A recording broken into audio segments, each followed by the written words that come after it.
നമസ്കാരം. Chief editors കോളത്തിലേക്ക് സ്വാഗതം. CPM സംസ്ഥാന സെക്രട്ടറി MV ഗോവിന്ദൻ നയിക്കുന്ന പ്രതിരോധ ജാഥ സമാപിക്കാൻ ഇനി ദിവസങ്ങൾ മാത്രമാണുള്ളത്.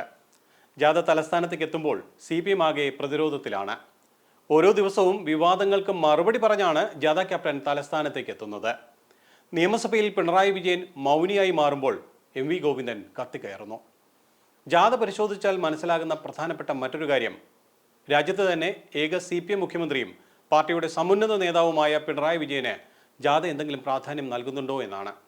നാട് മുഴുവൻ ഫ്ലക്സും പോസ്റ്ററുകളും നിറയുമ്പോൾ എന്ത് പ്രാധാന്യമാണ് പിണറായി വിജയനുള്ളത്? പിണറായി യുഗം അവസാനിക്കുകയാണോ? MV ഗോവിന്ദൻ പാർട്ടിയെ കൈയടക്കുകയാണോ? CPM MV ഗോവിന്ദൻ വരുതിയിലാക്കുന്നോ? ചീഫ് എഡിറ്റേഴ്സ് കോളം പരിശോധിക്കുന്നത് ഇന്ന് ഈ വിഷയമാണ്.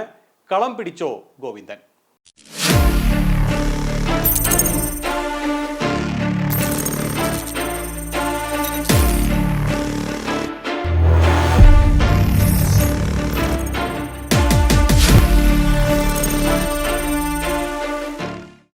ഇന്നത്തെ വിഷയത്തിന്റെ വിലയിരുത്തലിലേക്ക് പോകും മുമ്പ് നമുക്ക് ഇന്നത്തെ പ്രധാന തലക്കെട്ടുകൾ നോക്കാം. നിയമസഭ ഇന്നും സംഘർഷഭരിതം. പ്രതിപക്ഷം വിട്ടുവീഴ്ചയ്ക്കില്ല. ചോദ്യോത്തരവേള പോലും ഒഴിവാക്കി സഭ പിരിഞ്ഞു. VD സതീശനും മുഹമ്മദ് റിയാസും വീണ്ടും നേർക്കുനേർ.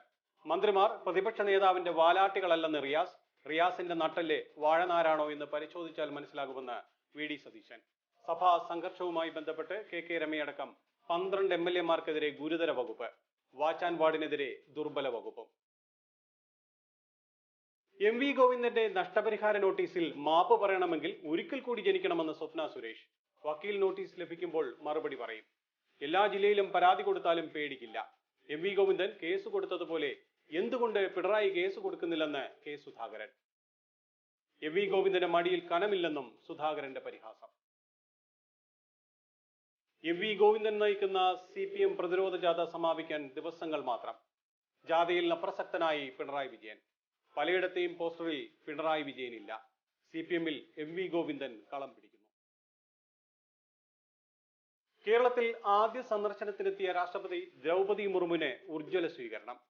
രാഷ്ട്രപതി 3 ദിവസം കേരളത്തിൽ തദ്ദേശീയമായി നിർമ്മിച്ച ആദ്യ വിമാനവാഹിനി കപ്പൽ INS വിക്രാന്ത് സന്ദർശിച്ചു. INS ദ്രോണാചാര്യയ്ക്ക് പ്രസിഡന്റ്സ് കളർ സമ്മാനിച്ചു. ക്ഷേത്രോത്സവത്തിന്റെ ഭാഗമായ കലശം വരവിൽ P ജയരാജന്റെ ചിത്രം വെച്ചത് വിവാദമായി. P ജയരാജന്റെ ചിത്രം ഉൾപ്പെടുത്തിയത് കതിരൂർ പാട്യം നഗറിലെ കലശത്തിൽ. വിശ്വാസം രാഷ്ട്രീയവൽക്കരിക്കപ്പെടുന്നതിനോട് യോജിപ്പില്ലെന്ന് MV ജയരാജൻ. പുതിയ വിവാദം വ്യക്തി ആരാധന വിവാദത്തിൽ P ജയരാജൻ പാർട്ടിയിൽ വലിയ പ്രതിസന്ധി നേരിടുന്നതിനിടെ. ഇന്ത്യയെ അപമാനിച്ചെന്ന ആരോപണത്തിൽ മറുപടിയുമായി കോൺഗ്രസ് നേതാവ് രാഹുൽ ഗാന്ധി. തനിക്കെതിരായ ആരോപണം അദാനി വിവാദത്തിൽ നിന്ന് ശ്രദ്ധ തിരിക്കാനെന്നും രാഹുൽ. അദാനി വിഷയത്തിൽ ഉന്നയിച്ച ആരോപണങ്ങൾക്കൊന്നും മറുപടിയില്ലെന്നും രാഹുൽ. മുലപ്പാൽ തൊണ്ടയിൽ കുടുങ്ങി കുഞ്ഞു മരിച്ചതിന് പിന്നാലെ അമ്മയും മകനും കിണറ്റിൽ ചാടി ജീവനൊടുക്കിയത് ഇടുക്കി ഉപ്പുതറ കൈതപ്പതാൽ സ്വദേശിനിയും ആലക്കോട് സർവീസ് സഹകരണ ബാങ്കിലെ ബ്രാഞ്ച് മാനേജരുമായ ലിജയും മകൻ പെൻ ടോമോ.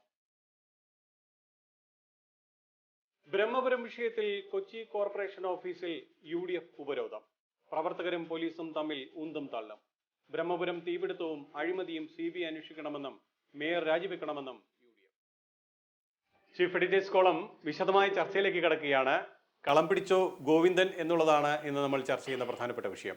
CPM സംസ്ഥാന സെക്രട്ടറി MV ഗോവിന്ദൻ നയിക്കുന്ന ജനകീയ പ്രതിരോധ ജാഥ സമാപനത്തിലേക്കെത്താൻ ഇനി 2 നാളുകൾ മാത്രം. ഇനിയൊരു യുഗത്തിന് MV ഗോവിന്ദൻ തയ്യാറെടുക്കുന്നതായി നിരീക്ഷകർ. കഴിഞ്ഞ മാസം 20-നാണ് ജനകീയ പ്രതിരോധ ജാഥയ്ക്ക് തുടക്കമാകുന്നത്. 23 ജില്ലകളിൽ 126 മണ്ഡലങ്ങൾ കടന്നാണ് ജാഥ തിരുവനന്തപുരം ജില്ലയിൽ പ്രവേശിച്ചത്. മുഖ്യമന്ത്രി പിണറായി വിജയൻ കുമ്പളയിൽ ജാഥ ഉദ്ഘാടനം ചെയ്തത് ഒഴിച്ചു നിർത്തിയാൽ മറ്റൊരിടത്തും അദ്ദേഹത്തിന്റെ സാന്നിധ്യം ജാഥയിൽ ഉണ്ടായിരുന്നില്ല. ഇക്കാര്യം വളരെ ശ്രദ്ധേയമാണ്. ഇതിനിടയിലാണ് പാർട്ടിയിൽ EP ജയരാജൻ ജാഥയിൽ നിന്ന് തുടക്കം മുതൽ ഒഴിവായി നിന്നതും.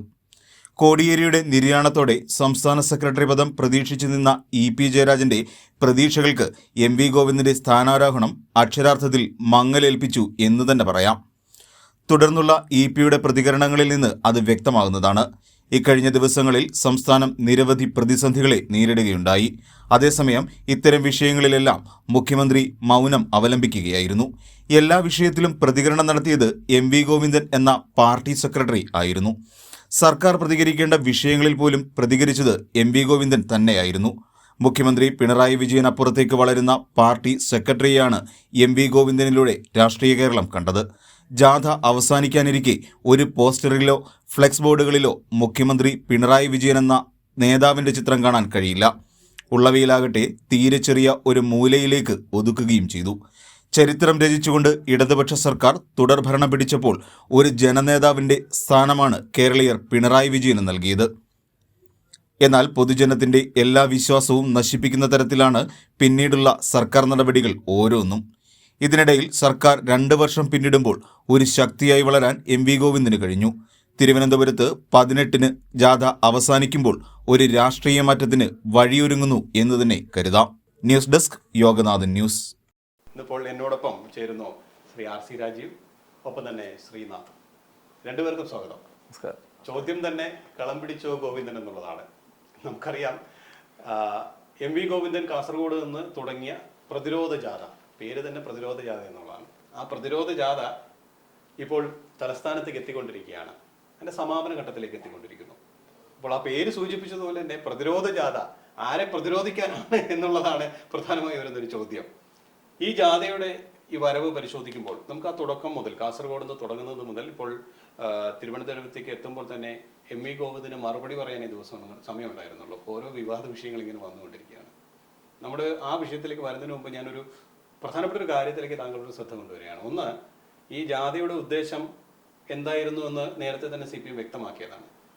അപ്പോൾ ആ ജാഥയുടെ വരവ് പരിശോധിക്കുമ്പോൾ നമുക്കറിയാം, കൊടിതോരണങ്ങളുണ്ട്, ഫ്ലക്സുകളുണ്ട്, എല്ലാം ഉണ്ട്, ആഘോഷമുണ്ട്, ചെണ്ടമേളമുണ്ട്, എല്ലാം ഉണ്ട്, വെടിക്കെട്ടടക്കമുള്ള എല്ലാ കാര്യങ്ങളുമാണ് പോകുന്നത്. എവിടെയും നോക്കുമ്പോൾ ഈ പിണറായി വിജയൻ ഒരു പ്രാധാന്യം കാണുന്നുണ്ടോ, അല്ലെങ്കിൽ അത്രത്തോളം ഉണ്ടോ എന്നുള്ളൊരു സംശയം എനിക്ക്. അതിൻ്റെ ആ ഒരു സംശയത്തിന് എന്തെങ്കിലും അടിസ്ഥാനമുണ്ടോ? അല്ല, അങ്ങ് ആമുഖമായി പറഞ്ഞത് തന്നെ പ്രതിരോധമെന്ന് തന്നെയാണ്. ഗോവിന്ദൻ ആർക്കെതിരെയാണ് പ്രതിരോധം തീർക്കുന്നതെന്ന് നാളിതുവരെ വ്യക്തമാക്കിയിട്ടില്ല. ഈ സർക്കാരിൻ്റെ വികസന പ്രവർത്തനങ്ങളെ ചൂണ്ടിക്കാട്ടിയാണ് അദ്ദേഹത്തിൻ്റെ പ്രചരണ പരിപാടികളൊക്കെ തുടങ്ങിയിട്ടുള്ളത്. മുഖ്യമന്ത്രിയാണ് ഈ പ്രചരണ പരിപാടിക്ക് തുടക്കം കുറിച്ചത്. പക്ഷെ ആ വേദിയിലും ഇത് ആർക്കെതിരെയുള്ള പ്രതിരോധമാണെന്ന് വളരെ കൃത്യമായിട്ടൊന്നും പറയാതെയാണ് സമ്മേളനങ്ങളുടെ ഉദ്ഘാടനം തുടങ്ങിയതും ജാഥ തുടങ്ങിയിട്ടുള്ളതും. താങ്കൾ പറഞ്ഞ പ്രതിരോധമാണെന്ന്. കേന്ദ്ര സർക്കാരിനെതിരെയാണോ പ്രതിരോധം? അങ്ങനെയാണ് പറയുന്നത്. കേന്ദ്ര സർക്കാരിനെതിരെ ഒരു പ്രതിരോധം കേരളത്തിൽ നടത്തിയിട്ട് എന്തെങ്കിലും കാര്യമുണ്ടോ? ഒരിക്കലും അതിനൊരു സാധ്യതയില്ലാത്തൊരു കാര്യമാണ്. രാജ്യം മുഴുവൻ അടക്കി ഭരിച്ചുകൊണ്ടിരിക്കുന്ന BJPക്കെതിരെ ഒരു മൂലയിൽ നിന്നിട്ട് ഒരു ശബ്ദമുയർത്തിയാൽ അതൊരു പ്രതിരോധമാകുമോ? അങ്ങനെയാണെങ്കിൽ അത് പാർട്ടി ദേശീയ തലത്തിലാണ് ഇത്തരത്തിലൊരു പ്രതിരോധ ജാഥ സംഘടിപ്പിക്കേണ്ടിയിരുന്നത്. അത് നയിക്കേണ്ടിയിരുന്നത് യെച്ചൂരിയാണ്. സീതാറാം യെച്ചൂരി അത്തരം ഒരു സാഹസത്തിന് മുതിർന്നതല്ല. കേരളത്തിൻ്റെ വടക്കേറ്റത്തു നിന്ന് തെക്കോട്ട് യാത്ര തുടരുമ്പോൾ ഗോവിന്ദൻ എന്ന അതികായകനെ ഉയർത്തിക്കാട്ടുവാൻ CPM കണ്ട മറ്റൊരു തന്ത്രമാണിത്. CPM ഇടക്കാലത്ത് പിണറായി വിജയൻ്റെ കൈപ്പിടിയിൽ ഒതുങ്ങുന്ന ഒരു സാഹചര്യമുണ്ടായി. പക്ഷെ അതിനുശേഷം അത് റിയാസിൻ്റെ കയ്യിലേക്കും എത്തി. അത് വരുന്ന ആളുകളിൽ, പാർട്ടിയിലെ ഏറ്റവും മുതിർന്ന ആളുകളൊക്കെ പുറത്തേക്ക് തള്ളപ്പെടുന്ന ഒരു സാഹചര്യം ഉണ്ടാകും. നമ്മൾ തന്നെ കണ്ടതാണ്. സജി ചെറിയാൻ ഒരു ദിവസം രാവിലെ മന്ത്രിസ്ഥാനത്ത് നിന്ന് അപ്രത്യക്ഷനാകുന്നു. ആരാണ് ഇതിൻ്റെ പിന്നിൽ പ്രവർത്തിച്ചത്? BJPക്കാരാണോ? കോൺഗ്രസ്സുകാരാണോ? എന്താണ് CPM അത് പറയാത്തത്? സജി ചെറിയാനെതിരെ വളരെ ഗൂഢാലോചന നടന്നു എന്നുള്ളത് വളരെ വ്യക്തമല്ലേ? സജി ചെറിയാനെ മന്ത്രിസ്ഥാനത്ത് നിന്ന് പുകയ്ക്കാൻ ആരാണ് തയ്യാറായത്? ആരാണ് ഇതിൻ്റെ പിന്നിൽ പ്രവർത്തിച്ചത്? അപ്പോൾ എവിടെയാണ് പ്രതിരോധം തീർക്കുന്നത്? ചർച്ച ചെയ്യപ്പെടേണ്ട വിഷയമല്ലേ? താങ്കൾ പറഞ്ഞു വരുന്നത് ഈ പ്രതിരോധം കേന്ദ്ര സർക്കാരിനെതിരെയല്ല, പാർട്ടിക്കുള്ളിലുള്ള പ്രതിരോധം തന്നെയാണ്. തീർച്ചയായിട്ടും പിണറായിക്കെതിരെയുള്ള പ്രതിരോധമാണ്. അങ്ങനെ നമുക്ക് തീർത്ത് പറയാൻ കഴിയും. 100% കാരണം പാർട്ടിയിൽ ഇന്നും പിണറായി വിജയന് അതിൻ്റെതായ സ്വാധീനം ഇല്ലേ? അങ്ങനെ നമുക്ക് പറയാൻ കഴിയുമോ? കാരണം ഞാൻ നേരത്തെ പറഞ്ഞതുപോലെ തന്നെ CPMന്റെ ഏക മുഖ്യമന്ത്രിയാണ്, ഇന്ത്യയിൽ തന്നെയുള്ള ഏക മുഖ്യമന്ത്രി. ഒരുപക്ഷെ പാർട്ടിയെ തന്നെ നയിക്കുന്നത്, പാർട്ടിയുടെ അവസാന വാക്കായി പലപ്പോഴും വരുന്ന പേര് അദ്ദേഹത്തിൻ്റെ അല്ലേ. അപ്പോൾ അതെങ്ങനെ അദ്ദേഹത്തെ മാറ്റിക്കൊണ്ട് എം.വി. ഗോവിന്ദനെ ആ കളം പിടിക്കാൻ കഴിയും എന്നാണ് എനിക്ക് തോന്നുന്നത്. എനിക്കത് സംശയം. താങ്കൾ പറഞ്ഞത് ശരിയാണ്. പക്ഷേ നിയമപരമായി വല്ല തടസ്സമുണ്ടോ ഇല്ലെന്ന് എനിക്കറിയില്ല. ഇന്ത്യയിൽ കമ്മ്യൂണിസ്റ്റ് പാർട്ടി ഇന്ന് നിലനിൽക്കുന്നത് കേരളത്തിൽ മാത്രമാണുള്ളത്. തീർച്ചയായും ആ കേരളത്തിലെ കമ്മ്യൂണിസ്റ്റ് പാർട്ടിയെ കണ്ടുകൊണ്ടാണ് സീതാറാം യെച്ചൂരി പോലും മുന്നോട്ട് ജീവിക്കുന്നത്. സീതാറാം യെച്ചൂരിക്ക് നിത്യേനയുള്ള ചിലവിന് പണം നൽകണമെങ്കിൽ കേരളം നൽകണം. കേരളം പണം നൽകിയില്ലെങ്കിൽ യെച്ചൂരി പട്ടിണിയിലാകും.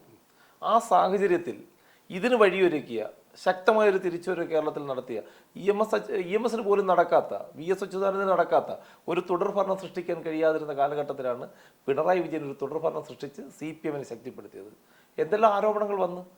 മാധ്യമങ്ങൾ കൂട്ടത്തോടെ ആക്രമിച്ചില്ലേ? എന്നിട്ട് പിണറായി തകർക്കാൻ പറ്റിയോ? അങ്ങനെ തകർക്കാൻ കഴിയാത്ത ഒരു ശക്തനായി എന്തെല്ലാം നമ്മുടെ മുന്നിൽ കോവിഡ് വന്ന്, പ്രളയം വന്ന്, പല പ്രശ്നങ്ങൾ വന്ന് പിണറായി നിരവധി ആരോപണങ്ങളിൽ പെട്ട് ഉരുളുകയും ചെയ്ത് പിണറായി ആ പാർട്ടിയെ വളരെ ശക്തമായി മുന്നോട്ട് കൊണ്ട് വീണ്ടും തുടർഭരണം കൊണ്ടുവന്ന് മുന്നോട്ട് നയിക്കുമ്പോൾ ഏതെങ്കിലും ഒരു സ്ഥലത്ത് അദ്ദേഹത്തിൻ്റെ ഒരു ചിത്രം വെക്കാൻ പോലും പാർട്ടി തയ്യാറാകാൻ നിയമപരമായ എന്തെങ്കിലും പ്രശ്നമാണോ? ഒരിക്കലും അല്ലെന്നാണ് എൻ്റെ വിശ്വാസം. നിയമപരമായ പ്രശ്നത്തിന്റെ മാത്രമല്ല, ശരിക്കും അവിടെ ഈ പിണറായി വിജയൻ എന്ന് പറയുന്ന ഒരു മുഖ്യമന്ത്രിയാണ് കുമ്പളയിൽ ഇതിന്റെ ഉദ്ഘാടനം നിർവഹിച്ചത്. ഉദ്ഘാടനം നിർവഹിക്കുകയും ഒരു സാന്നിധ്യമായി തന്നെ പിണറായി വിജയൻ ഉണ്ടാവുകയും ചെയ്തിട്ടുണ്ട്. ഇത്തരത്തിലൊരു പ്രതിരോധ ജാഥയ്ക്ക് പിൻബലം കൊടുക്കുന്നത് പിണറായി വിജയൻ എന്ന് പറയുന്ന ഒരു ജനനേതാവ് തന്നെയാണ് എന്നുള്ള കാര്യത്തിൽ യാതൊരു സംശയവുമില്ല. പിന്നെ ദേശീയ തലത്തിൽ ഇത്തരത്തിലൊരു ചലനം സൃഷ്ടിക്കണമെങ്കിൽ ആദ്യം ഓരോ സംസ്ഥാനങ്ങളിൽ നിന്നാണ് ചലനങ്ങൾ തുടങ്ങുന്നത്. സംസ്ഥാനങ്ങൾ ഓരോന്നായി ഇതിന് മുന്നോട്ട് വന്നെങ്കിൽ മാത്രമേ അതിൻ്റെ ഒരു ആദ്യ പടി എന്നുള്ള നിലയിലാണ് കേരളത്തിൽ ജനകീയ പ്രതിരോധ ജാഥ എന്ന പേരിൽ ഒരു യാത്ര സംഘടിപ്പിച്ചത്. 126 മണ്ഡലങ്ങളിലൂടെയാണ് ഈ ജാഥ കടന്നുപോയത്. ഏകദേശം 13 ജില്ലകൾ തൊട്ട് കഴിഞ്ഞു. ഇവിടെ ഇനി സമാപന സമ്മേളനത്തിലും കൂടി അടുക്കുകയാണ്. 18-ാം തീയതി സമാപന സമ്മേളനം നടക്കുന്നു. ആ സ്ഥിതിവിശേഷം നോക്കുമ്പോൾ പ്രധാനപ്പെട്ട MP-മാർ അടക്കമുള്ള പ്രധാനപ്പെട്ട പലരും, എന്തിനേറെ പറയാൻ പിണങ്ങി നിന്ന EP ജയരാജൻ പോലും ജാഥയിൽ പങ്കെടുക്കുകയും സംസാരിക്കുകയും ചെയ്തതാണ്. അപ്പോൾ മൊത്തത്തിൽ നമ്മൾ പരിശോധിക്കുമ്പോൾ പാർട്ടിക്കുള്ളിൽ ഒരു ഐക്യം രൂപപ്പെട്ടു വരുന്നതിന് ഇതിനെ സഹായിച്ചു എന്നുള്ള കാര്യത്തിൽ യാതൊരുവിധ സംശയവും നമുക്ക് അവകാശപ്പെടാൻ കഴിയില്ല. അല്ല, ശ്രീനാഥ്, ഈ പാർട്ടിയെ സംബന്ധിച്ച ഐക്യത്തെക്കുറിച്ച് താങ്കൾ പറഞ്ഞു. പക്ഷേ ഈ നമ്മുടെ ഒരു പ്രധാന പോയിന്റ് ഇപ്പോൾ ജനം കാണുന്നത് അല്ലെങ്കിൽ ജനങ്ങൾ നോക്കി പോകുന്നത് ഈ ഫ്ലക്സുകളും മറ്റുമാണല്ലോ. ഒരു പ്രധാനപ്പെട്ട സമ്മേളനങ്ങൾ ഇതിനു മുമ്പ് നടന്നിട്ടുണ്ട്. നമുക്കറിയാം, VS അച്യുതാനന്ദന്റെ കാര്യം നമുക്കിതിൽ ഈ ഒരു ഘട്ടത്തിൽ കൊണ്ടുവരാവുന്നതാണ്. VS അച്യുതാനന്ദന്റെ ഞാൻ പറഞ്ഞ കാര്യം ശരിയല്ല? അതെ അതെ അതെ അതെ. അല്ല, VS അച്യുതാനന്ദന്റെ ഒരു കാലഘട്ടം നോക്കിക്കഴിഞ്ഞാൽ VS അച്യുതാനന്ദൻ ഭരിച്ചിരുന്ന അല്ലെങ്കിൽ മത്സരിച്ച കാലഘട്ടവും അതിനെ തുടർന്ന് അദ്ദേഹം മുഖ്യമന്ത്രിയായ കാലഘട്ടവും നമ്മൾ നോക്കുമ്പോൾ മനസ്സിലാവും. പല സ്ഥാനങ്ങളിലും അന്ന് പാർട്ടി വലിയ വിഭാഗീയത ഉണ്ടാക്കിയതിന്റെ പിന്നിൽ പ്രവർത്തിച്ചതാരായിരുന്നു? അന്ന് പാർട്ടിയിൽ ഒരു പാർട്ടി സെക്രട്ടറി ആയിട്ടിരിക്കുകയും ഒരാൾ പാർട്ടി സെക്രട്ടറി, പിണറായി വിജയൻ ഒരു പാർട്ടി സെക്രട്ടറി ആയിട്ടിരിക്കുന്നു. ഇവിടെ വിഭാഗീയതയ്ക്ക് ശ്രമിച്ചതിന്റെ പിന്നിൽ എത്രയോ ആൾക്കാർ ചേരിതിരിഞ്ഞ് നിന്നുകൊണ്ട് VS മുദ്രാവാക്യം വിളിച്ചു. ആ തെരഞ്ഞെടുപ്പ് കഴിഞ്ഞപ്പോൾ VS മുഖ്യമന്ത്രി ആക്കണമെന്ന് ആവശ്യപ്പെട്ടുകൊണ്ട് VS പക്ഷമെന്നും പിണറായി പക്ഷമെന്നും രണ്ട് പക്ഷമായി ഇവിടുത്തെ കേരളത്തിലെ കമ്മ്യൂണിസ്റ്റ് പാർട്ടി തിരിഞ്ഞില്ലേ? അപ്പോൾ അത്തരത്തിലുള്ള സാഹചര്യത്തിൽ ഈ പിണറായി വിജയന്റെ സ്വാധീനം ഒന്നുകൊണ്ട് മാത്രമാണ് ഇന്ന് കാണുന്ന ലെവലിലേക്ക് ഒരു പാർട്ടി രൂപപ്പെട്ടു വന്നത്. ആ പാർട്ടിയിൽ ഒരു ഈ പറയുന്ന ഗ്രൂപ്പിസം എന്ന് പറയുന്ന ഒരു ഘടകം ഇല്ലാതായതിന് കാരണം അത് തന്നെയാണ്. അല്ല, ശ്രീനാഥ് പറയുന്ന കാര്യം ശരിയാണ്. പക്ഷെ പ്രതിരോധം തീർക്കുന്ന ആർക്കെതിരെയാണ്? തീർച്ചയായും ഈ നാട്ടിൽ നടന്നു പോകുന്ന ഈ കേന്ദ്ര സർക്കാരിന്റെ ജനദ്രോഹ നടപടികൾക്കെതിരെയാണ് പ്രതിരോധം തീർക്കാൻ ഒരുങ്ങുന്നത്. ഏതാണ് കേന്ദ്ര സർക്കാരിന്റെ ജനദ്രോഹ നയം? എന്തെല്ലാം നയങ്ങളുണ്ട് ഇവിടെ? വർഗീയ ധ്രുവീകരണം തന്നെയാണ് പ്രധാന അജണ്ടയായിട്ട് അവർ ചൂണ്ടിക്കാട്ടുന്നത്. വർദ്ധിച്ചു വരുന്ന, പക്ഷേ ഈ യാത്രയിൽ ഒന്നും അതിനെക്കുറിച്ച് പറയുന്നില്ലല്ലോ. അത്തരത്തിലൊരു ചർച്ചയില്ല. കേന്ദ്ര സർക്കാരിനെതിരെ ഒരു പ്രതിരോധവും ഉയർത്തുന്നില്ല. മറുപടി പറഞ്ഞ് കൊഴയുകയാണ് ഗോവിന്ദൻ. അതിൽ കേരളത്തിലെ സർക്കാരിന്റെ വിഷയം തന്നെയാണ് കൂടുതൽ ചർച്ച ചെയ്യപ്പെടുന്നത്. കേരളത്തിൽ ഉണ്ടായിക്കൊണ്ടിരിക്കുന്ന ജനകീയ പ്രശ്നങ്ങളിലാണ് അദ്ദേഹം കൃത്യമായി ഇടപെടുന്നത്. അത് തന്നെയാണ് പറഞ്ഞത്. പിണറായിക്കെതിരെയാണ് പ്രതിരോധം തീർത്തുകൊണ്ടിരിക്കുന്നത്. പിണറായിയുടെ പ്രശ്നങ്ങളാണ് ചർച്ച ചെയ്യുന്നത്. പിണറായിയുടെ സ്വർണ്ണക്കടത്താണ്, പിണറായിയുടെ സ്വപ്നമായിട്ടുള്ള ബന്ധങ്ങളാണ്, അത്തരത്തിലുള്ള വിഷയങ്ങൾ തന്നെയാണ് ചർച്ച ചെയ്യപ്പെടുന്നത്. എന്തിനു ചർച്ച ചെയ്യപ്പെടുന്നത്? പിണറായി വിജയൻ എന്ന് പറയുന്ന അതികായകനെ, പാർട്ടിയെ ബാധിക്കുന്ന പ്രശ്നങ്ങളാണ് പിണറായി വിജയൻ എന്ന് പറയുന്ന അതികായനെ വെട്ടിവീഴ്ത്തുകയാണ്. ഈ ചർച്ചയിലൂടെയാണ് അയാൾ തീർന്നുകൊണ്ടിരിക്കുന്നത്. മുഖ്യമന്ത്രിയെ തീർക്കുകയാണ്. ഇത്തരത്തിലുള്ള വിഷയങ്ങൾ വരാൻ പോകുന്ന തെരഞ്ഞെടുപ്പിൽ പിണറായി വിജയൻ ചിത്രത്തിൽ ഉണ്ടാകരുത്. പിണറായി വിജയനെ പൂർണ്ണമായും പിണറായി വിജയൻ അടുത്ത ഘട്ടം മുതൽ മത്സരിക്കില്ലല്ലോ, മത്സരിക്കാൻ കഴിയില്ല. അങ്ങനെ ഒരു തീരുമാനം ഉണ്ടെങ്കിൽ പിണറായി വിജയൻ മാത്രമേ രണ്ടാമതും തുടർന്നത്. ബാക്കി മന്ത്രിമാരെല്ലാം മാറി. പിണറായി വിജയൻ മത്സരിക്കാൻ കഴിയില്ല. പോളിറ്റ് ബ്യൂറോ തീരുമാനിച്ചു പിണറായി വിജയൻ മാത്രം മതി എന്നുള്ളത്. ഇല്ല, മൊത്തത്തിലൊരു തീരുമാനം അങ്ങനെയാ വന്നത്. ഏത് തീരുമാനമാണ്? പോളിറ്റ് ബ്യൂറോ എടുത്ത തീരുമാനം തന്നെയാണ്. അല്ല, ഈ പാർട്ടി കോൺഗ്രസുകളുടെ അടുത്ത എല്ലാ തീരുമാനങ്ങളും പിണറായി വിജയന് മാത്രം ബാധിക്കത്തില്ല, ബാക്കി മറ്റുള്ളവരെല്ലാം ബാധിക്കുന്നുണ്ട്. ഇവിടെ പിണറായി വിജയൻ എന്ന് പറയുന്ന അതികായകനെ തീർക്കുമ്പോൾ പാർട്ടിയുടെ എല്ലാ ഏരിയ സെക്രട്ടറിമാരും ഗോവിന്ദൻ അടിമപ്പെടുകയാണ്. ഗോവിന്ദൻ അവരുമായിട്ടാണ് സംസാരിക്കുന്നത്. പിണറായിയുടെ വികസന പ്രവർത്തനങ്ങൾ ഉയർത്തിക്കാട്ടുകയും പിണറായിയുടെ മോശത്തരങ്ങൾക്ക് മറുപടി പറയുകയാണ് ചെയ്യുന്നത്. ആരാണ് ഈ മോശത്തരങ്ങൾ ഉയർത്തിക്കൊണ്ടുവരുന്നത്? നമ്മൾ കണ്ടില്ലേ, സ്വപ്നയുമായി ഒരു ഗോവിന്ദനുമായി അടുപ്പമുള്ള വ്യക്തി സ്വപ്നയെ കാണാൻ പോയി. അതിനെക്കുറിച്ച് അന്വേഷണത്തിലിരിക്കുമ്പോൾ അത്തരത്തിലൊരു ചർച്ച ഓപ്പൺ ചെയ്യേണ്ട സാഹചര്യം എന്തുകൊണ്ടുണ്ടായി CPM-ന്? ഇവിടെ നമ്മൾ നേരത്തെ മുതൽ പരിശോധിച്ചാൽ മനസ്സിലാക്കും, സ്വപ്ന ഉന്നയിച്ച ആരോപണങ്ങളിൽ പലതിനും പിന്നിലും പ്രവർത്തിച്ചിരിക്കുന്നത് ഈ BJP, കോൺഗ്രസ് അടക്കമുള്ള സംഘടനകളുടെ ഒരു സാന്നിധ്യം നമുക്ക് കാണാതിരിക്കാൻ കഴിയില്ല. എല്ലാ തരത്തിലും നമ്മൾ നോക്കിയാൽ നമുക്ക് മനസ്സിലാക്കാൻ പറ്റും അത്തരത്തിലുള്ള ആരോപണങ്ങൾക്ക് പിന്നിൽ. കേരളത്തിൽ BJP-ക്ക് ഭരണമില്ല, ഒരു MLA പോലും ഇല്ല, ഒരു MLA പോലും ഇല്ലാതെ BJP ഭരണം ഇല്ല എന്നുള്ള സത്യമാണ്. ഭരണം പിടിക്കുക എന്നുള്ളതാണ് ലക്ഷ്യം. അതിനെന്ത് ചെയ്യാൻ BJP-ക്ക് കേരളത്തിൽ ഈ കഴിഞ്ഞ തെരഞ്ഞെടുപ്പിൽ പോലും ഒരു സാധ്യതകളും കാണുന്നില്ല. BJP എപ്പോഴും 3ാം സ്ഥാനത്ത് തന്നെയാണ് നിൽക്കുന്നത്. അതെ, എത്ര മണ്ഡലത്തിൽ വന്നു? 2ാം സ്ഥാനത്ത്. എവിടെയെങ്കിലും എത്തിയ? എല്ലാം 3ാം സ്ഥാനത്തെ തള്ളപ്പെടുകയല്ല. BJP-യുടെ ഒരു സാധ്യതകൾ ഇവിടെ കാണുന്നില്ല. അപ്പൊ BJP തന്നെയാണ് നേരത്തെ പറഞ്ഞിരുന്നത് 35 സീറ്റിലധികം ഇവിടെ നേടുമെന്ന് സംസ്ഥാന അധ്യക്ഷൻ തന്നെയല്ലേ പറഞ്ഞു? ഇല്ല, സംസ്ഥാന അധ്യക്ഷൻ 35 പറഞ്ഞെങ്കിൽ അദ്ദേഹത്തിന് തെറ്റി. 140 സീറ്റ് നേടുമെന്ന് പറയേണ്ട അധ്യക്ഷൻ 35 എന്ന് പറഞ്ഞത് അദ്ദേഹത്തിന്റെ പിടിപ്പുകേടായിട്ട് എനിക്ക് കാണാൻ കഴിയും. 35 സീറ്റുകൾ നേടും, അതോടെ 35 സീറ്റുകൾ പിടിച്ചാൽ ഭരണം ഉറപ്പിക്കുമെന്ന് തന്നെയാണ് അന്ന് സുരേന്ദ്രൻ ഒരു കുതിര കച്ചവടത്തെ കുറിച്ച് പറഞ്ഞു കണ്ടിട്ട് അത് അത്ര കാര്യത്തിൽ എടുക്കേണ്ട കാര്യമില്ല. പക്ഷെ ഇവിടെ CPM പ്രതിരോധിക്കുന്നു എന്ന് പറയുമ്പോൾ റിയാസിനെയും പിണറായിയെയാണ് പ്രതിരോധിക്കുന്നത്. വെച്ചാൽ CPM-ന് മാനക്കേടുണ്ടാക്കിയത് പിണറായിയും പിണറായിയുടെ മകളും കുടുംബവും അടങ്ങുന്ന ഒരു ഗ്രൂപ്പാണെന്ന് പാർട്ടി വിലയിരുത്തി. അങ്ങനെ പ്രതിരോധിക്കുന്നതുകൊണ്ട് എന്താണ് ഇവിടെ മെച്ചം ഉണ്ടാകുക? ഇവിടെ ആർക്ക് വളരാൻ കഴിയും? പാർട്ടി മൊത്തത്തിൽ അപ്പോൾ പ്രതിരോധത്തിലാവുകയല്ലേ ചെയ്യുന്നത്. അങ്ങനെ ഒരു ടൈം മാറി നിന്നാലും കുഴപ്പമില്ല. അങ്ങനെ ഒരു ടൈം മാറി നിന്നാലും അടുത്ത ടൈമിൽ പാർട്ടിക്ക് തിരിച്ചു വരാൻ കഴിയുമെന്നുള്ള ആത്മവിശ്വാസമുണ്ട്. ഇവിടെ പലപ്പോഴും ഉയർത്തിക്കൊണ്ടുവന്ന പ്രശ്നം അതാണ്, പാർട്ടിയെ പ്രതിരോധത്തിലാക്കുകയാണ് ചെയ്യുന്നത്. ഇപ്പൊ സംസാരിക്കുമ്പോൾ എല്ലാം പാർട്ടിയെ പ്രതിരോധത്തിലാവുന്നു. പിണറായി വിജയനും റിയാസിനും ആ നിരീക്ഷണം തെറ്റാണ്. പാർട്ടിയെ പ്രതിരോധത്തിലാക്കുന്നില്ല, പാർട്ടി പ്രവർത്തകരുടെ മുന്നിൽ കാര്യങ്ങൾ ബോധ്യപ്പെടുത്തുകയാണ്. എന്താണ് പിണറായി ചെയ്തുകൊണ്ടിരിക്കുന്നത്, എന്താണ് റിയാസ് ചെയ്തുകൊണ്ടിരിക്കുന്നത്? ഞാൻ ഉത്തരം മുട്ടുകയാണ്. ഇവർ ചെയ്ത തെറ്റുകൾക്കാണ് ഞാൻ മറുപടി പറഞ്ഞുകൊണ്ടിരിക്കുന്നത്. അത് ഗോവിന്ദൻ പറയാതെ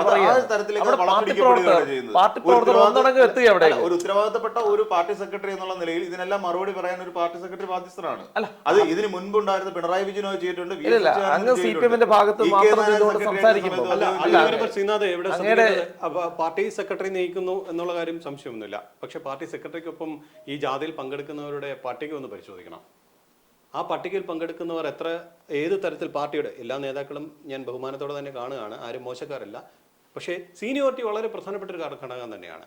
പാർട്ടിയുടെ സംസ്ഥാന സെക്രട്ടേറിയറ്റ് അംഗങ്ങളോ അല്ലെങ്കിൽ ആ തരത്തിൽ വരുന്ന എത്ര പേര് ആ ജാഥയിൽ MV ഗോവിന്ദനൊപ്പമുണ്ട്? ജാഥയിൽ എല്ലാവരും പങ്കെടുപ്പിച്ചില്ലേ? ജാഥയിൽ എല്ലാവരും വരുന്നു, പ്രസംഗിക്കുകയും ചെയ്യുന്നുണ്ട്. ആർക്കും ഒരു വിലക്ക് അവിടെ ഏർപ്പെടുത്തിയിട്ടില്ല. എന്തിനേറെ ഏറെക്കാലം പിണങ്ങിയുന്ന EP ജയരാജൻ പോലും വന്ന് പ്രസംഗിച്ചില്ലേ മലപ്പുറത്ത്? EP ജയരാജൻ ഏത് സന്ദർഭത്തിൽ വരേണ്ടി വന്നു എന്നുള്ളത് കൂടി നമ്മൾ ആലോചിക്കണം. അതൊക്കെ ആ പ്രശ്നങ്ങളെല്ലാം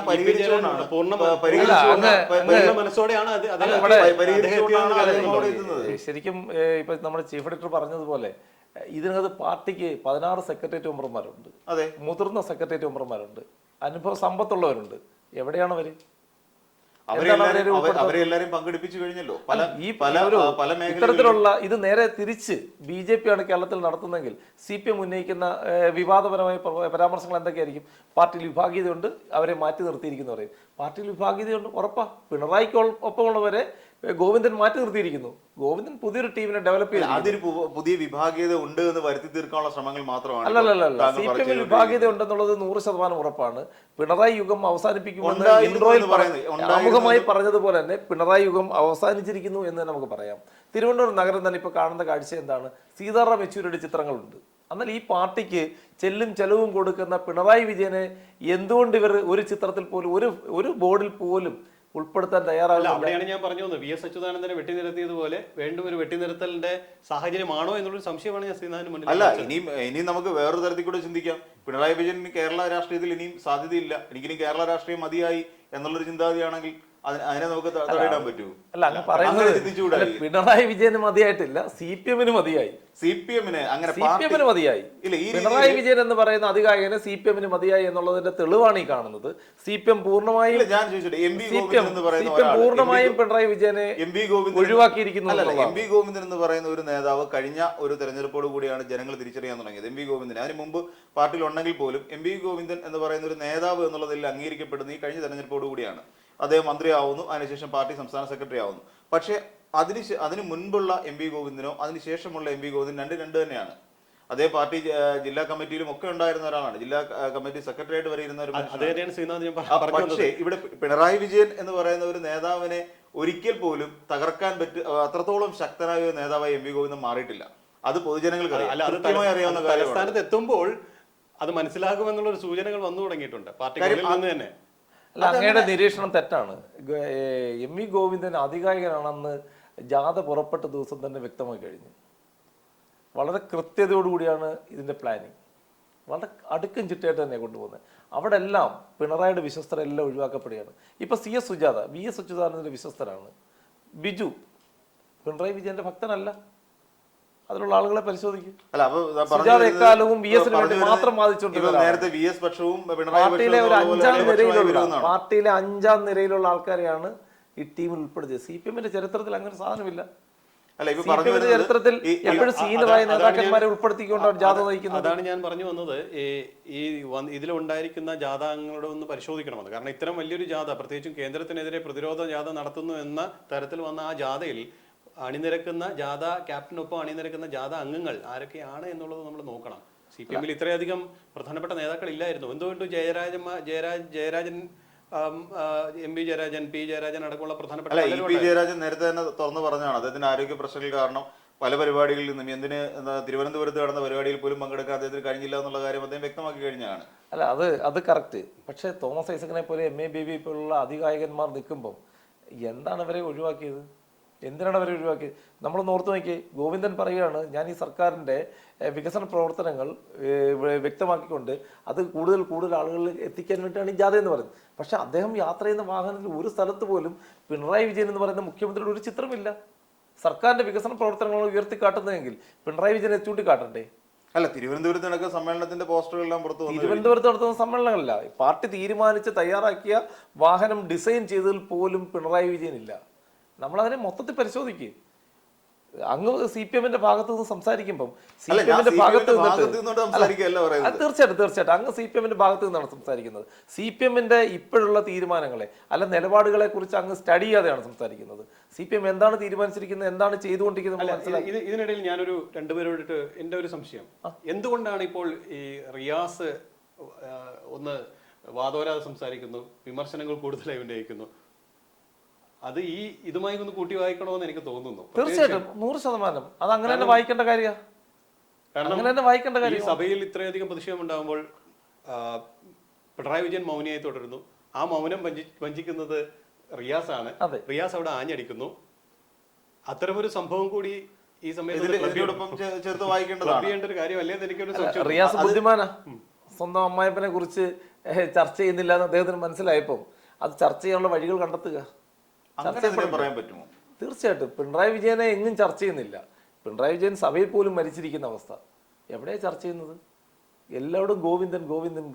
കഴിഞ്ഞ ദിവസം BJP-യുടെ വലിയ മഹാസമ്മേളനം തൃശ്ശൂർ നടന്നു. പിണറായി വിജയനെ കുറിച്ച് BJP നേതാക്കന്മാർ സംസാരിച്ചു. അവിടെയും ഗോവിന്ദനെ കുറിച്ചാണ് സംസാരിച്ചത്. ഒരു കാലഘട്ടത്തിൽ VS അച്യുതാനന്ദൻ അടക്കി ഭരിച്ച കാലഘട്ടത്തിലാണ് VS-നെ ഒഴിവാക്കിക്കൊണ്ട് പിണറായിയുടെ യാത്ര കടന്നു വന്നത്. അവിടെ VS-ന്റെ ഫോട്ടോ പൂർണ്ണമായി ഒഴിവാക്കി. പാർട്ടിയിൽ വിവാദങ്ങളുണ്ടായി. സുരേഷ് ഗോപി പോലും തന്റെ പ്രസംഗത്തിൽ ഗോവിന്ദൻ എന്ന വാക്കാണ് ഉപയോഗിച്ച് പറയുന്നത്. ഒരു പിണറായി ഭരണത്തെ കുറിച്ച് പറയാതെ ഗോവിന്ദനെ കുറിച്ചാണ് പറയുന്നത്. അതെ, അദ്ദേഹം നയിച്ചു വരുന്ന ജാഥ ഒരു വലിയ മാറ്റം ഇവിടെ കേരള രാഷ്ട്രീയത്തിൽ ഉണ്ടാക്കും എന്നുള്ള ഒരു ചിന്തയുടെ പുറത്ത് പറഞ്ഞതാണ്. കേരള രാഷ്ട്രീയത്തിലല്ല, അത് ഇപ്പൊ നിരീക്ഷണത്തിലേക്ക് എത്തി, കൃത്യമായിട്ട് എത്തി. എന്തറിയോ, CPM-ൽ വലിയൊരു മാറ്റം ഉണ്ടാക്കും എന്നുള്ളതിന്റെ ധാരണ. CPM-ൽ മാത്രമല്ല, കേരള രാഷ്ട്രീയത്തിൽ തന്നെ ഒരു ചലനം ഉണ്ടാക്കും. കേരള രാഷ്ട്രീയത്തിൽ ചലനം ഉണ്ടാക്കുമെന്ന് ഒരുപക്ഷെ പിണറായി വിജയൻ തിരുവനന്തപുരത്ത് ഈ ജാഥ എത്തുമ്പോൾ രാജിവെക്കേണ്ടി വരും. അങ്ങനെ സാധ്യതയിലേക്കാണ് ഇപ്പൊ കാര്യങ്ങൾ നീങ്ങിക്കൊണ്ടിരിക്കുന്നത്. വരാൻ പോകുന്ന ദിവസങ്ങളിലൊക്കെ സംഭവിക്കാൻ പോകുന്നത്. അതെന്തുകൊണ്ടാണ് അത്തരം ഒരു നിരീക്ഷണം? മാറ്റം വേണമെന്നുള്ളത് ഒരു ജാഥ അവസാനിക്കുമ്പോൾ പിണറായി വിജയൻ രാജിവെക്കും. അതിന് കാരണമുണ്ട്. CPM-നെ പോലൊരു പാർട്ടി ജാഥ നടത്തുമ്പോൾ ഒരു സർവേ നടത്തിയാ വരുന്നതെന്നുള്ളത് നമ്മൾ അറിയാതെ പോകുന്നൊരു പ്രധാന പ്രശ്നമുണ്ട്. CPM എങ്ങനെയാണ് നടത്തുന്നത്? ജാഥ നടത്തുമ്പോൾ എന്താണ് അവർ ചോദിക്കുന്നത്? ഈ മണ്ഡലത്തിലെ സ്ഥിതിവിവര കണക്കുകൾ പരിശോധിക്കപ്പെടും. ഈ മണ്ഡലത്തിൽ എത്ര പേർ പാർട്ടിക്കൊപ്പം ഉണ്ടെന്ന് നോക്കും. എത്ര പേർ ഇതിനെ പാർട്ടിയിൽ നിന്ന് അകന്നു മാറിയേക്ക് നോക്കും. കണക്കുകൾ പരിശോധിക്കുമ്പം അവിടെ നിന്ന് ഇങ്ങോട്ട് വരുമ്പോൾ ഇവർ കൊടുക്കുന്ന കണക്കുകളാണോ ഗോവിന്ദൻ ഇവിടെ കൊടുക്കുന്നത്? ഒരിക്കലും ആയിരിക്കത്തില്ല. അവിടെ എല്ലാം പിണറായിയുടെയും അവരുടെ കുടുംബത്തിൻ്റെയും ഈ കഴിഞ്ഞ കാലങ്ങളിൽ നടന്നിട്ടുള്ള മോശമായ ഇടപാടുകൾ, സ്വർണ്ണക്കടത്തുകൾ, മറ്റെല്ലാം വിവാദത്തിൽ അതിലെല്ലാം വന്ന് പെട്ടതുകൊണ്ട് പാർട്ടിക്കുണ്ടായിട്ട് ക്ഷീണത്തെക്കുറിച്ച് ഓരോ ഏരിയ സെക്രട്ടറിമാരുടെ നിന്നും ഗോവിന്ദൻ റിപ്പോർട്ട് വാങ്ങിയിട്ടുണ്ടെന്നാണ് ഞാൻ മനസ്സിലാക്കുന്നത്. ഓരോ ഏരിയ സെക്രട്ടറിമാരും പിണറായിക്കെതിരെ റിപ്പോർട്ട് നൽകി കഴിഞ്ഞിരിക്കുന്നു എന്നാണ് ഞാൻ മനസ്സിലാക്കുന്നത്. ഏറിയ പങ്കും പിണറായിക്കെതിരെ രംഗത്തെത്തിക്കഴിഞ്ഞിരിക്കുന്നു. ചില അവരൊക്കെ കഴിഞ്ഞ കാലങ്ങളിൽ അടിമകളെ പോലെ പ്രവർത്തിക്കേണ്ടി വന്ന ഒരു സാഹചര്യമുണ്ട് പാർട്ടിക്കുള്ളിൽ. ആ സാഹചര്യം മാറി ഗോവിന്ദനെ പോലെ ചിരിക്കുന്ന മുഖമുള്ള, ചേർത്ത് നിർത്തുന്ന മുഖമുള്ള, അല്ലെ സ്നേഹമുള്ള ഒരാൾ പാർട്ടി സെക്രട്ടറിയായിട്ട് വരുമ്പോൾ ഏരിയ സെക്രട്ടറിമാർക്ക് സ്വതന്ത്രമായി അദ്ദേഹത്തെ കാണാൻ കഴിയുന്ന എന്നൊരു സാഹചര്യം കൂടി. യെച്ചൂരിയുടെ പിന്തുണയുണ്ടോ ഇതിന്? 100% ഞാൻ കരുതുന്നു. യെച്ചൂരിയുടെ പിന്തുണ ഉണ്ടല്ലോ. അങ്ങനെ കരുതാൻ കഴിയും. യെച്ചൂരിയുടെ പിന്തുണ ഉള്ളതുകൊണ്ടാണല്ലോ ഈ ജാഥ ഇങ്ങനെ വരുന്നത്. കാരണം വളരെ പിണറായി വിജയൻ അവിടെയാണ് നമ്മൾ മനസ്സിലാക്കേണ്ടത്. പിണറായി വിജയൻ എന്തുകൊണ്ടാണ് സഭയിൽ നിശബ്ദനായത്? പിണറായി വിജയന്റെ ശക്തി ക്ഷയിച്ചു തുടങ്ങിയിരിക്കുന്നത് അദ്ദേഹം തിരിച്ചറിഞ്ഞു. സഭയിൽ പറയുന്നതിന് പുറത്ത് പിന്തുണയില്ല, പുറത്ത് പിന്തുണ കൊടുക്കാൻ ആരുമില്ല. ഈ നടക്കുന്ന ഒരു ജാഥയിലും പിണറായിക്ക് വേണ്ടി ആരും മുദ്രാവാക്യം മുഴക്കുന്നില്ല. ശ്രദ്ധിച്ചിട്ടുണ്ടോ? അതങ്ങ് ശ്രദ്ധിച്ചിട്ടുണ്ടോ? അല്ല, അത് സ്വാഭാവികമായിട്ടും അങ്ങനെയാണല്ലോ. ഒരിക്കലുമല്ല, അങ്ങനെയല്ല. പിണറായി വിജയൻ വി എസിനെ എതിർക്കാൻ എത്ര കണ്ട് ശ്രമിച്ചിട്ടുണ്ടോ അവിടെ എല്ലാം ശക്തമായി വി എസിന് വേണ്ടി സംസാരിക്കാൻ അണികളുണ്ടായിരുന്നു. അതങ്ങ് കാണാതെ പോകരുത്. വി എസിന് വേണ്ടി പ്രകടനം നടത്താൻ ആളുണ്ടായിരുന്നു. പക്ഷെ ഇന്ന് പിണറായിക്ക് വേണ്ടി സംസാരിക്കാൻ അണികളില്ല. ഇപ്പോഴും ഉണ്ടല്ലോ പാർട്ടി ഐക്യമായി ഒരിക്കലും ഇതിനെ കാണാൻ പറ്റില്ല. അവിടെയാണ് ഗോവിന്ദൻ എന്ന് പറഞ്ഞ, അവിടെയാണ് ആ ഒരു കാലഘട്ടത്തിൽ ശക്തമായ വിഭാഗീയത ഉണ്ടായിരുന്നു. വി എസ് പക്ഷത്തിന് ഞാൻ നേരത്തെ സൂചിപ്പിച്ച പോലെ തന്നെ വി എസ് പക്ഷമെന്നും പിണറായി പക്ഷമെന്നും രണ്ട് പക്ഷം വ്യക്തമായി CPM ഉണ്ടായിരുന്നു ആ കാലഘട്ടത്തിൽ. അല്ല, ഇപ്പൊ പക്ഷം പറയാത്തതിന്റെ കാര്യം എന്താ? ഭയന്നിട്ടാ പറയാത്തത്. ഭയത്തിന്റെ ഉറപ്പായിട്ടും ഭയത്തിൽ. മുഴുവൻ മന്ത്രിമാരുടെ ഓഫീസിൽ പിണറായി വിജയൻ നിയോഗിച്ച ആളുകളാണ് ഇരിക്കുന്നത്. ഒരു മന്ത്രിക്കും സ്വന്തമായി ഒരു സ്റ്റാഫിനെ കണ്ടെത്താൻ കഴിഞ്ഞില്ല. എവിടെയാണ് ഈ സർക്കാർ പരാജയപ്പെട്ടത്? പാർട്ടിയിലെ മിടുക്കന്മാരായിട്ടുള്ള നേതാക്കന്മാരെ മാറ്റി നിർത്തി ഒരു പിൻബലവും ഇല്ലാത്ത, ഒരു കഴിവുമില്ലാത്ത ആളുകളെ കൊണ്ടുവന്ന് പ്രധാനപ്പെട്ട വകുപ്പുകളൊക്കെ ചുമതലയേൽപ്പിച്ച് ധനമന്ത്രി പോലും പരാജയമല്ലേ? ധനമന്ത്രി പോലും പരാജയമാണ് എല്ലാ സ്ഥലത്തും. പാർട്ടിയിൽ തന്നെ റിയാസ് പരാജയമാണെന്ന് വ്യക്തമാക്കി കഴിഞ്ഞു. എന്താ കാണിക്കുന്നത്? തിരുവനന്തപുരം നഗരത്തിൽ തന്നെ ഇപ്പൊ നൈറ്റ് ടൂറിസം ആരംഭിക്കാൻ പോകുന്നു. CPM താല്പര്യമില്ലത്. CPM താല്പര്യമില്ലാത്ത വിഷയത്തിൽ വരുന്നു. തിരുവനന്തപുരം നഗരത്തിൽ മുഴുവൻ മസാജിങ് പാർലറുകൾ വന്ന് ആരാണ് ഇതിന് പിന്തുണ കൊടുത്തിരിക്കുന്നത്? CPM അല്ലേ?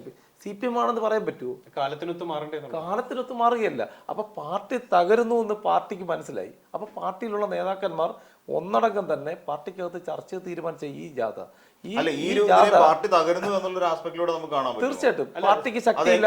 അതിന്റെ പ്രധാന പ്രശ്നം കാരണം സാധാരണ ഞാൻ പറഞ്ഞു അല്ല, അത് എന്താ പറയാ, അത് അദ്ദേഹം പറഞ്ഞതിന്റെ മറുപടി പറയേണ്ട കാര്യമാണ്. പാർട്ടി തകരുന്നു എന്ന് പാർട്ടിക്ക് ബോധ്യപ്പെട്ട്. എവിടെയാണ് പാർട്ടിക്ക് യുവജന പ്രസ്ഥാനം ഉള്ളത്? പാർട്ടിയുടെ മഹിളാ പ്രസ്ഥാനം എവിടെയുള്ളത്? നിങ്ങൾ നോക്കൂ, BJP ശക്തമായി തിരിച്ചു വരികയില്ലേ? BJP കേരളത്തിൽ എല്ലാ സ്ഥലത്തും ശക്തമായി വരികയാണ്. BJPയുടെ നേതൃത്വത്തെ ചവിട്ടി താഴ്ത്താൻ ശ്രമിക്കുമ്പോൾ അത് വീണ്ടും വീണ്ടും കയറി വരിക.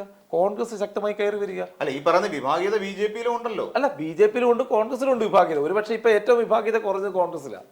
കോൺഗ്രസ് ശക്തമായി സുധാകരന്റെ ഒരു നേതൃത്വത്തിലേക്ക് വന്നപ്പോൾ അവിടെ കുറച്ച് വിഭാഗീയത. കോൺഗ്രസിനകത്ത് ഒരു അടിമുടി മാറ്റം വരുന്നുണ്ട്.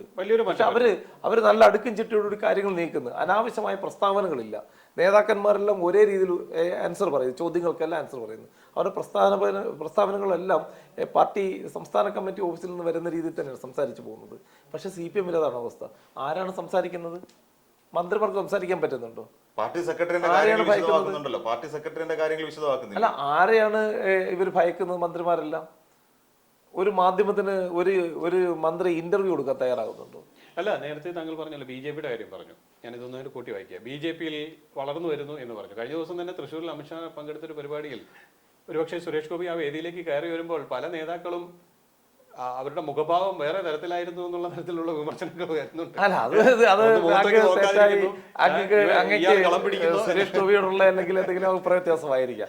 സുരേഷ് ഗോപി കടന്നു വന്നപ്പോൾ അമിത്ഷാ അടക്കമുള്ളവർ കൈയടിച്ച് പ്രോത്സാഹിപ്പിച്ചാണ് കേരളത്തിൽ നിന്നുള്ള നേതാക്കൾക്ക് അത്ര രസകരമായി തോന്നിയില്ല എന്ന് തന്നെ പറയാം. കേരളത്തിലെ നേതാക്കന്മാരാണല്ലോ, K. സുരേന്ദ്രന്റെ നേതൃത്വത്തിലുള്ള നേതാക്കന്മാരാണ് ഈ സുരേഷ് ഗോപി ആ വേദിയിലേക്ക് കൊണ്ടുവന്നത്.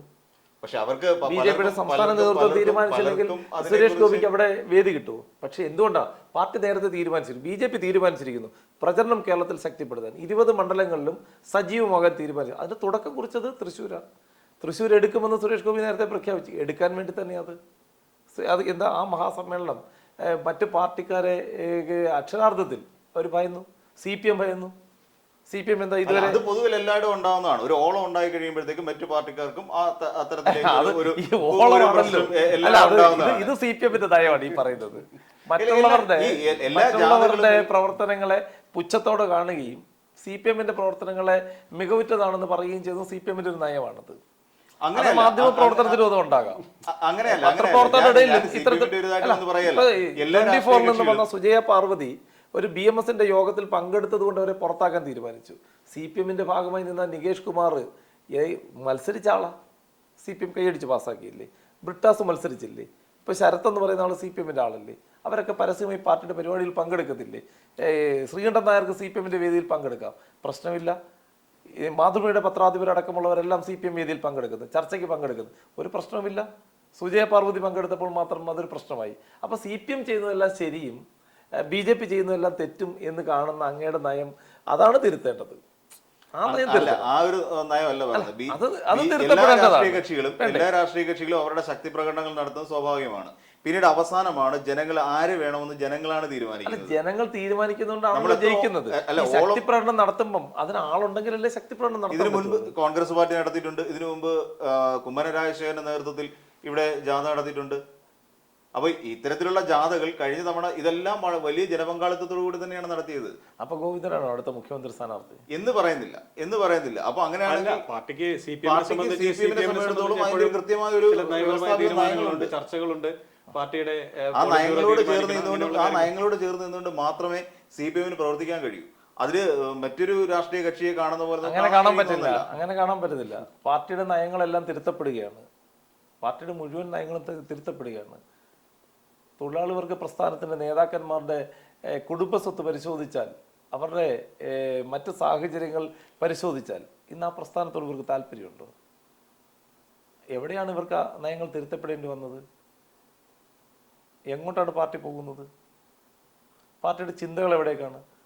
പാർട്ടി ബിസിനസ് അല്ലേ ഇപ്പോൾ നടത്തുന്നത്? ഒരു വർഷം പാർട്ടി കളക്ട് ചെയ്യുന്ന പണം എത്രയാണ്? പാർട്ടിയുടെ നേതാക്കന്മാർ യാത്ര ചെയ്യുന്ന വാഹനങ്ങളുടെ സ്ഥിതിവിവര കണക്കുകൾ പരിശോധിക്കുക. എല്ലാ പാർട്ടിയിലും ഇല്ലേ അത്? എല്ലാ പാർട്ടിയിലും എന്ന് പറയുമ്പോൾ തൊഴിലാളി വർഗ പ്രസ്ഥാനത്തിന്റെ പേര് പറഞ്ഞ് ഉയർന്നു വന്ന പ്രസ്ഥാനമാണ് CPM. മറ്റുള്ള പാർട്ടിക്കാരർ ഇത് പറഞ്ഞു വന്നവരല്ല. എല്ലാ രാഷ്ട്രീയ കക്ഷികളിലും ഈ പറയുന്ന ഈ ഒരു രാഷ്ട്രീയം പൊതുവിൽ ഇപ്പോൾ ബിസിനസ്സായി മാറിക്കൊണ്ടിരിക്കുകയാണ്. അതിപ്പം CPM എന്നല്ല, പിന്നെ കോൺഗ്രസ് എന്നല്ല, BJP എന്നല്ല, എല്ലാ രാഷ്ട്രീയ പാർട്ടികളും എന്തിനു വേണ്ടിയിട്ടാണ്? നമുക്കറിയാം കഴിഞ്ഞ നിയമസഭാ തെരഞ്ഞെടുപ്പിൽ എന്താണ് ഇവിടെ BJP-യുടെ ഭാഗത്ത് ഉണ്ടായത്? കുറച്ചൊന്ന് മാറി ഒതുങ്ങി നിന്നത് കോൺഗ്രസ് പാർട്ടിയാണ്. കാരണം അവർക്ക് ഫണ്ട് ചെയ്യാൻ പറ്റുന്ന ഒരു സാഹചര്യം ഇല്ല. അഖിലേന്ത്യാ തലത്തിലാണെങ്കിലും ഇവിടുത്തെ കേരളത്തിലെ ഒരു അവസ്ഥ വെച്ചിട്ടാണെങ്കിലും നോക്കിക്കഴിഞ്ഞാൽ കോൺഗ്രസിന് അധികം ഫണ്ട് വരാൻ സാധ്യതയില്ല തെരഞ്ഞെടുപ്പിനോടനുബന്ധിച്ച്. തിരുവനന്തപുരം ജില്ലയിൽ തന്നെ എത്ര കോടി രൂപയാണ് തെരഞ്ഞെടുപ്പിനായി ഇവിടെ വിനിയോഗിച്ചത്? VV രാജേഷിന് വട്ടിയൂർക്കാവിൽ മത്സരിക്കാൻ വേണ്ടി ഏകദേശം 15 കോടിയോളം രൂപയാണ് ഇവിടെ ചെലവാക്കിയത്. ഞാനൊരു കാര്യം ചോദിക്കട്ടെ, നമ്മൾക്ക് കൃത്യമായ കണക്കുകളില്ലാതെ ആരോപണം ഉന്നയിച്ചിട്ട് കാര്യമില്ല. ഇല്ല, ഏകദേശം ഞാൻ പറഞ്ഞത്. അല്ല, ഏകദേശം ഒരു മണ്ഡലത്തിൽ 15 കോടി രൂപ ചെലവഴിച്ചെന്ന് പറയുമ്പം എന്ത് അടിസ്ഥാനത്തിലാണ് പറയുന്നത്? ഇവിടെ നമുക്കറിയാം കേന്ദ്രം ഭരിക്കുന്ന ഒരു പാർട്ടിക്ക് ആവശ്യത്തിൽ കൂടുതൽ ഫണ്ടാണ് ഇവിടെ എത്തിയത്.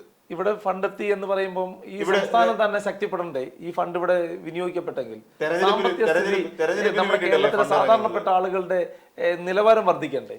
എവിടെ നമ്മൾ ചർച്ച ചെയ്യുന്ന വിഷയം ഈ ഗോവിന്ദനുമായി ഗോവിന്ദനുമായി വരുമ്പോൾ ഈ ഗോവിന്ദനായിട്ട് അടുപ്പമുള്ള വ്യക്തി സ്വപ്നയെ കാണുകയും സ്വപ്നയുമായി സംസാരിക്കുകയും ഇത്തരത്തിലൊരു ഡീലിനെ കുറിച്ച് സംസാരിക്കുകയും ചെയ്യുമ്പോൾ ഇത് പുറത്തേക്ക് വരണമെന്ന് ആഗ്രഹിച്ചത് ഗോവിന്ദനാണോ പിണറായി വിജയനാണോ? സ്വപ്നയെ കാണാൻ അപ്പോൾ ഇപ്പോൾ ഏറ്റവും ഒടുവിലുണ്ടായിരിക്കുന്ന സ്വപ്നയുടെ വെളിപ്പെടുത്തൽ അത് ഏത് തരത്തിൽ, അത് ഏതെങ്കിലും തരത്തിലുള്ള ഒരു അജണ്ടയുടെ ഭാഗമായി വന്നതാണ്? തീർച്ചയായിട്ടും അജണ്ടയുടെ ഭാഗം തന്നെയാണത്. ഗോവിന്ദനുമായി സ്വപ്നയ്ക്ക് ബന്ധമുണ്ട്, ഉറപ്പായിട്ടും ബന്ധമുണ്ട്. നമുക്ക് മറ്റൊരു രീതി കണ്ടുകൂടെ? ഉറപ്പായിട്ടും ബന്ധമുണ്ട്. ഈ ചർച്ചകളൊക്കെ പിണറായി വിജയൻ എന്ന് പറയുന്ന ഒരു കണ്ണൂരിലുള്ള ഒരു നല്ല സഖാവിനെ നശിപ്പിക്കാനുള്ള നീക്കത്തിന്റെ ഗൂഢാലോചന ഇത്. അല്ല, ഞാൻ വേറൊരു രീതിയിലൂടെ അതിനെ കണ്ടുകൂടെ? അതായത് CPM-നുള്ളിൽ ഒരു വിഭാഗീയത ഉണ്ടാക്കാനുള്ള ഒരു ശ്രമത്തിന്റെ ഭാഗമായി സ്വപ്നയുടെ പുതിയ വെളിപ്പെടുത്തലിനെ കണ്ടുകൂടെ? ഒരിക്കലും കാണാൻ പറ്റില്ല. എന്ന് വെച്ചാൽ അങ്ങനെ ഉണ്ടായിരുന്നെങ്കിൽ, ബുദ്ധിപരമായി നീക്കമായിരുന്നെങ്കിൽ, K സുരേന്ദ്രനെ ഒരു വെളിപ്പെടുത്തൽ കൊണ്ടുവരുന്നെങ്കിൽ ഗോവിന്ദന്റെ ജാഥയ്ക്ക് പ്രതിരോധം എന്ന് പറയുന്നതിന്റെ അർത്ഥം ഉണ്ടായിരുന്നേ. അല്ലെങ്കിൽ കോൺഗ്രസ് നേതാക്കന്മാർക്കെതിരെ ഒരു വിവാദം ഉന്നയിച്ചിരുന്നെങ്കിൽ അതിനകത്തൊരു കാര്യമുണ്ടായിരുന്നു. ഇവിടെ ചെയ്തത് എന്താ? പിണറായി വിജയനെതിരെയുള്ള തെളിവുകൾ പുറത്തു വിടുക. തെളിവുകൾ പുറത്തു വിടുക. എൻ്റെ കയ്യിൽ തെളിവുകളുണ്ടെന്ന് സ്വപ്ന പറയുമ്പോൾ ആ തെളിവുകൾ ആരാ കൊടുത്തത്? അല്ല, അതിനൊരു മറുപടി അതായത് താങ്കൾ പറഞ്ഞു വരുന്നത് ഈ ജാഥയിലുടനീളം ഈ വിഷയം ചർച്ച ചെയ്യപ്പെടാൻ അദ്ദേഹം ആഗ്രഹിച്ചിരുന്നു, എം വി ഗോവിന്ദൻ ഗോവിന്ദൻ ആഗ്രഹിച്ചിരിക്കുന്നു, പിണറായി വിജയൻ അതാണ് പിണറായി വിജയൻ നിയമസഭയിൽ മൗനമായിട്ടിരിക്കുന്നത്. പിണറായിക്ക് പറയാനൊന്നുമില്ല. പിണറായി സ്വന്തം കൂടെ നിൽക്കുന്ന ആൾ തന്നെ കുതികാല് വെട്ടിയാൽ എന്ത് ചെയ്യാൻ പറ്റും? അതല്ലേ ഗോവിന്ദൻ ചെയ്ത്. ഗോവിന്ദനെ സെക്രട്ടറി ആക്കണമെന്ന് ആഗ്രഹിച്ചത് പിണറായി വിജയൻ.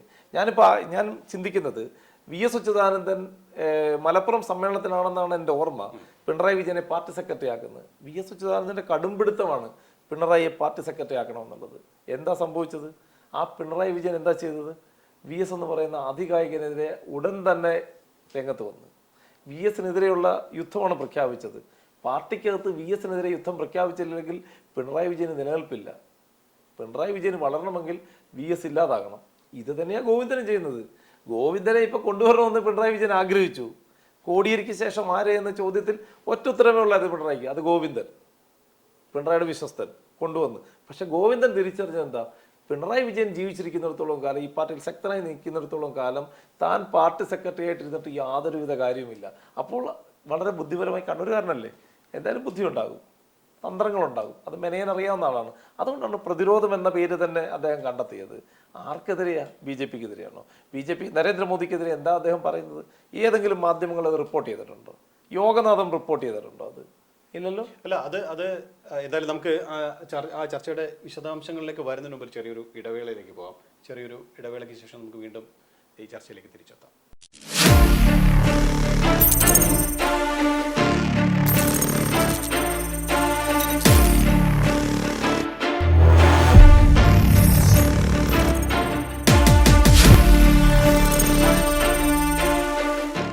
നമ്മൾ പറഞ്ഞു നിർത്തിയ സംഭവം ഈ പ്രതിരോധം കേന്ദ്രത്തിനെതിരായ ഒരു പ്രതിരോധത്തിൽ ഊന്നിയാണ് ഈ ജാഥ തുടങ്ങിയത് ശ്രീനാഥ്. പക്ഷേ ആ വിഷയം എവിടെയെങ്കിലും ചർച്ച ചെയ്യപ്പെട്ടോ എന്നൊരു ചോദ്യമാണ് ശ്രീ ആർ സി രാജു മുന്നോട്ട് വെച്ചത്. അത് എനിക്കും തോന്നുന്നു ഏതെങ്കിലും സമയത്ത് കാസർഗോഡ് നിന്ന് ജാഥ ഫലം കണ്ടു എന്നുള്ളൊരു ഉദാഹരണമല്ലേ സുരേഷ് ഗോപിയുടെ മറുപടി തന്നെ. ഈ അമിത്ഷാ പങ്കെടുത്ത വേദിയിൽ വന്നിരുന്നുണ്ട് സുരേഷ് ഗോപി ഗോവിന്ദ എന്ന് വിളിച്ച് സംസാരിച്ചപ്പോൾ തീർച്ചയായിട്ടും ഒരു ചലനം കേരള രാഷ്ട്രീയത്തിൽ ഉണ്ടാക്കാൻ കഴിഞ്ഞു എന്നുള്ളതിന് തെളിവ് തന്നെയല്ലേ. അതിൽ ബി ജെ പി ഭയക്കുന്നുണ്ട് എന്ന് തന്നെയല്ലേ മനസ്സിലാക്കേണ്ടത്. അവിടെ തെറ്റിയത്. ബി ജെ പി നിയന്ത്രിക്കുകയാണ് ഈ ജാഥയെ. ബി ജെ പി അല്ലേ പിന്തുണയ്ക്കുന്നത്? ഗോവിന്ദനെ ബ്രാൻഡ് ചെയ്യല്ലേ ബി ജെ പി? പിണറായി തീർക്കുകയല്ലേ? അതിലെങ്ങനെയാണ് നമുക്ക് തെളിവില്ലാതെ ഒരു കാര്യം പറയാൻ? തെളിവല്ലേ ഇത്? അതല്ലേ സുരേഷ് ഗോപി പറഞ്ഞു ഗോവിന്ദ എന്ന് വിളിച്ച് സംസാരിച്ചത്. ഗോവിന്ദനാണ് ഇനി കേരളം ഇനി നിയന്ത്രിക്കേണ്ട. എന്താണ് കാര്യം? തീർച്ചയായിട്ടും സുരേഷ് ഗോപിക്ക് വേണം. അല്ലല്ല അവിടെ തെറ്റി. ഇന്ന് അവിടെ തെറ്റി. സി പി എം എപ്പോഴും എന്താ ചെയ്യുന്നത്? വെടക്കാക്കി തനിച്ചാക്കുക. ആ സി പി എമ്മിന്റെ ഒരു നയമാണ്. അത് തന്നെയാണ് ബി ജെ പിയുടെ എടുത്തേക്കുന്നത്. ഗോവിന്ദനെ തന്നെ നേതൃത്വ നിരയിലേക്ക് ഉയർത്തിക്കാട്ടി പിണറായിയെ ശൂന്യമാക്കാൻ പോവുക. പിണറായി തീരണം. അതൊരു ആവശ്യകതയായിട്ട് ബി ജെ പിക്കും തോന്നി തുടങ്ങിയിട്ടുണ്ട്. നേരത്തെ കോൺഗ്രസ് മുക്ത ഭാരതമാണ് പറഞ്ഞിരുന്നത് ബി ജെ പി. പക്ഷേ അത് ആലോചനയിൽ ചില മാറ്റങ്ങൾ വന്നിട്ടുണ്ട്. അതിന്റെ കാരണം ഒരു കാലത്ത് എല്ലാ സ്റ്റേറ്റിലും കോൺഗ്രസിനെ ഇല്ലാതാക്കാൻ പറ്റില്ല. കോൺഗ്രസ് എവിടുന്ന് ഉയർന്ന് വന്നേക്കാമെന്ന ബി ജെ പി മനസ്സിലാക്കി. അപ്പോൾ അത് തെറ്റായ ഒരു നയമാണെന്ന് മനസ്സിലായി. അതുകൊണ്ടാണ് ജമാഅത്ത് ഇസ്ലാമിയായിട്ട് ബി ജെ പി ചർച്ചയ്ക്ക് തയ്യാറായത്. ബി ജെ പി കേരളത്തിൽ വളരണം. അടുത്ത ഘടകകക്ഷിയായിട്ട് പിന്നെ സി പി ഐ വരുത്തില്ലെന്നുണ്ടോ? ബി ജെ പിയുടെ ഭാഗമാകത്തില്ലെന്നുണ്ടോ? അല്ല, ഞാൻ പറഞ്ഞു വന്നത് നമ്മൾ സി പി എമ്മിനെ പഠിക്കണം. സി പി എമ്മിനെ ബി ജെ പി പഠിച്ചു. ബാലകൃഷ്ണനുള്ള ഗ്രാഫൈറ്റ് കേസിൽ വെറും 50 ലക്ഷം രൂപയുടെ ഇടപാടിലാണ് വെടക്കാക്കി തനിച്ചാക്കി ജയിലിലാക്കി. ആ ബാലകൃഷ്ണപിള്ള UDF ഉണ്ടാക്കിയ ബാലകൃഷ്ണപിള്ള ലാസ്റ്റ് LDFന്റെ ഭാഗമായി. മരണപ്പെടുമ്പോൾ LDF കാരനായിട്ടാണ് മരിച്ചത് അല്ലേ? അത് UDF കെട്ടിപ്പടുക്കാൻ ശ്രമിച്ച KM മാണി നമ്മൾ മനസ്സിലാക്കേണ്ട കാര്യമാണ്. അവസാന മരണം സംഭവിക്കുമ്പോൾ സി പി എം ആക്ഷേപിച്ച് അപമാനിച്ച് കള്ളനും കൊള്ളക്കാരനുമായി ചിത്രീകരിച്ച ആ മാണിയുടെ മകനും മാണിയുമൊക്കെ ഇന്ന് നിൽക്കുന്നത് എവിടെ നിൽക്കുന്നത്? LDFന്റെ ഭാഗമായി. എന്തുകൊണ്ടാ സി പി എമ്മിന്റെ ആലോചന എപ്പോഴും എങ്ങനെയാ? സി പി എം എപ്പോഴും എന്താ ആലോചിക്കുന്നത്? വെടക്കാക്കി തനിച്ചാക്കി ആളിനെ തീർത്ത് കളയുന്നത്. അത് തന്നെ സി പി എം പിണറായിക്കെതിരെ കൊണ്ടുവരിക നയം. അതിന് പ്രധാന കാരണം സി പി എമ്മിനകത്ത് ആർക്കും സ്വാതന്ത്ര്യമില്ല. പാർട്ടിക്കകത്ത് അഭിപ്രായം പറയാൻ കഴിയുന്നില്ല. പിണറായിക്കാൾ മുതിർന്ന നേതാക്കന്മാർക്ക് പോലും ഒരു വ്യക്തമായ ഒരു അഭിപ്രായം പറയാനോ ഒരു നിലപാടെടുക്കാനോ കഴിയുന്നില്ല. സ്വന്തം ഫേസ്ബുക്ക് പേജിൽ പോലും ഒരു അഭിപ്രായം രേഖപ്പെടുത്താൻ പറ്റാത്ത സാഹചര്യം. തോമസ് ഐസക്ക് ഈ സർക്കാർ വന്നതിന് ശേഷം പാർട്ടിയിൽ അത്തരത്തിലൊരു അച്ചടക്കത്തിന്റെ ആവശ്യമില്ല എന്നാണോ പറയുന്നത്? ഒരു പാർട്ടിയിൽ അച്ചടക്കം എന്ന് പറയുന്നത് പാർട്ടി എന്താ പറയുന്നത്? എന്താ ഇന്ത്യ സ്വതന്ത്രമായ 1947 തൊട്ട് നമ്മൾ പറയുന്നത് എന്താ പറയുന്നത്? സ്വതന്ത്രമായി ചിന്തിക്കാൻ കഴിയണം. നമ്മളെന്താ പഠിപ്പിക്കുന്നത്? CPM എന്താ പഠിപ്പിക്കുന്നത്? ഒരു വ്യക്തി എന്നുള്ള നിലയിൽ എനിക്ക് എന്റെ സ്വന്തം അക്കൗണ്ടിൽ എനിക്ക് എന്റെ അഭിപ്രായം പറഞ്ഞുകൂടെ? മാധ്യമ പ്രവർത്തനം എന്താ ചെയ്യുന്നത്? പക്ഷെ ഒരു രാഷ്ട്രീയ പ്രവർത്തകൻ അല്ലെങ്കിൽ ഒരു മന്ത്രി മന്ത്രി എന്നുള്ള നിലയിൽ അദ്ദേഹം കൈകാര്യം ചെയ്യുന്ന വകുപ്പിൽ അദ്ദേഹത്തിന് തീരുമാനം എടുക്കാൻ അഭിപ്രായമില്ലേ? സ്വാതന്ത്ര്യമില്ലേ? പിന്നെ എന്തിനാ ആ വകുപ്പ് കൈകാര്യം ചെയ്യുന്നത്? അപ്പോൾ എന്തായാലും നമുക്ക് ഇതിന്റെ ഒരു വൈൻഡപ്പിലേക്ക് വരുമ്പോൾ എൻ്റെ ഒരു ചോദ്യം ഇതായിരുന്നു, കളം പിടിക്കുന്നത് ആര് എന്നുള്ളതാണ് എൻ്റെ ഒരു സംശയമായി നിന്നത്. ഇന്നത്തെ ഈ ചർച്ച തന്നെ തെരഞ്ഞെടുത്തത് തന്നെ ഏറ്റവും നല്ല ഒരു ചർച്ചയ്ക്കാണ് ഇന്ന് വേദി ഒരുങ്ങിയത്. അതിന്റെ പ്രധാന കാരണം തിരുവനന്തപുരം നഗരം മുഴുവൻ ഫ്ലെക്സ് ബോർഡുകൾ കൊണ്ട് നിറയുമ്പോഴും പിണറായി വിജയൻ എന്ന് പറയുന്ന കേരളത്തിന്റെ മുഖ്യമന്ത്രി ആ ചിത്രത്തിലില്ല എന്നത് ദുഃഖകരം തന്നെയാണ്. അതൊരു അജണ്ടയുടെ ഭാഗമാണോ എന്നുള്ളതാണ് നമ്മൾ ചർച്ച ചെയ്തു വന്നത്. പ്രത്യേകിച്ചും ഞാൻ പറഞ്ഞതുപോലെ കളം മാറുന്നോ, കളം മാറി ചവിട്ടുന്നോ, അല്ലെങ്കിൽ പുതിയ കളത്തിലേക്ക് എം വി ഗോവിന്ദൻ എത്തുന്നോ എന്നുള്ളൊരു എന്തായാലും നമുക്ക് കാത്തിരിക്കാൻ ദിവസം ഉണ്ടല്ലോ. 18-ാം തീയതി. അല്ല, അതിന് ഒരു കാരണം 18-ാം തീയതി കളം പിടിക്കുന്നു എന്ന് പറയുന്നത് കറക്റ്റ് ആണ്. അതിന്റെ കാരണം ഏറ്റവും വലിയ ഹിന്ദുത്വ രാഷ്ട്രീയ പാർട്ടി CPM ആണ്. ആ ഹിന്ദുത്വ രാഷ്ട്രീയ പാർട്ടിയെ CPM ഒരു വർഗീയ രാഷ്ട്രീയ പാർട്ടിയുടെ ഭാഗമാക്കുവാൻ പിണറായിയും കുടുംബവും ശ്രമിക്കുന്നു എന്നൊരു ചർച്ച അകത്തളങ്ങളിൽ നടക്കുന്നുണ്ട്. ഒരു മുസ്ലിം സമുദായവുമായിട്ടുള്ള അതിനും അപ്പുറത്ത് തീവ്രവാദ സ്വഭാവമുള്ള ആളുകളുമായി ഈ മുഖ്യമന്ത്രിയുടെ കുടുംബത്തിന് ബന്ധമുണ്ടെന്നുള്ള ആരോപണം വരുന്ന ആളുകൾ തെളിവുകളായി പുറത്തു വരാൻ പോവുകയാണ്. അത് പാർട്ടി മുൻകൂട്ടി കണ്ടുകൊണ്ട് തന്നെയാണ് ഇത്തരത്തിലൊരു നീക്കം നടത്തിയിരിക്കുന്നത്. അത് അപ്പൊ ഇനി വരും ദിവസങ്ങളിൽ 18-ാം തീയതി ഇത് സമാപിക്കുകയാണ്. അപ്പൊ സമാപനത്തിന് ശേഷം നമുക്ക് തിരിച്ചറിയാം. അല്ലാതെ ഈ പറയുന്ന വാദഗതികൾക്കൊക്കെ കാത്തിരിക്കാനാണ് പറയുന്നത്.